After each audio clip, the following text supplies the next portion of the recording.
Imagine you're reading a captivating novel and stumble upon a peculiar word you've never seen before. Intrigued, you reach for your phone, type it into Google, and within seconds, you have the definition.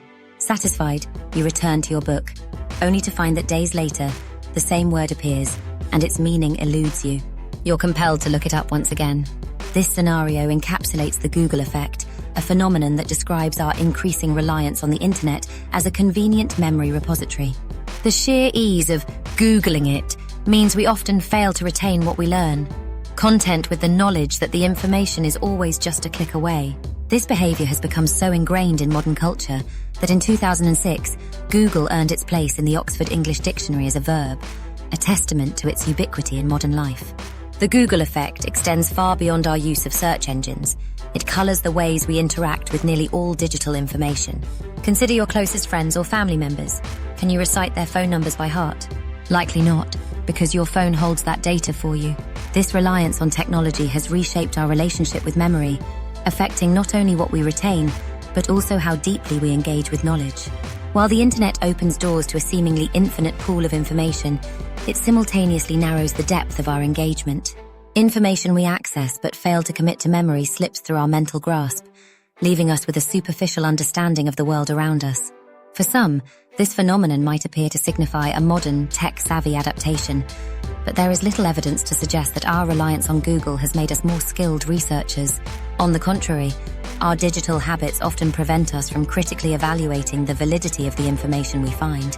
This is a precarious trend in an era where misinformation proliferates online. However, the Google effect does reveal an interesting quirk of human cognition. Our brains seem adept at offloading memory tasks to external systems, creating what psychologists call transactive memory. This trade-off allows us to prioritize knowing where to find information over knowing the information itself. While this can be an efficient use of cognitive resources, it comes with its own set of risks. If the external source of knowledge, Google for instance, is flawed or inaccessible, our ability to function intelligently and effectively can be compromised. The broader implications of the Google effect suggest a profound shift in how we think and learn. As digital technology becomes a ubiquitous extension of our cognitive processes, we become less inclined to deeply process or internalize information. This tendency has been linked to a host of cognitive and emotional challenges, including shorter attention spans, heightened anxiety, and declining performance on tasks that require sustained focus or creative problem-solving. Furthermore, our increasing dependence on screens over human interaction has eroded certain social skills, making it harder for us to form meaningful connections in real-world settings. Interestingly, while the digital form of the Google effect is a relatively recent development, the underlying behavior is not new. Humans have long relied on shared systems of memory, particularly in collaborative environments where responsibilities and knowledge are distributed among individuals. In workplaces or group settings, this form of transactive memory allows team members to specialize in particular areas, relying on others to fill in the gaps. However, while it is socially acceptable to defer to a colleague for an answer in a meeting, pulling out a phone to Google the same information often carries a stigma. This highlights a key distinction. When memory is externalized to a digital device, it lacks the social and situational nuances of human interaction. The Google effect has also seeped into our social relationships. Social media and online profiles offer instantaneous access to information about virtually anyone, reducing our need to remember personal details about people we meet. Whether it's a classmate's name or a coworker's professional background, we often forgo committing these details to memory, knowing we can look them up later.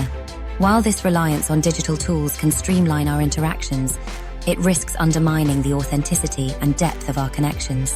Forgetting someone's name, for instance, can come across as dismissive or inattentive, especially in face-to-face interactions. By treating online profiles as supplementary rather than primary sources of information, we might preserve the richness of our human encounters.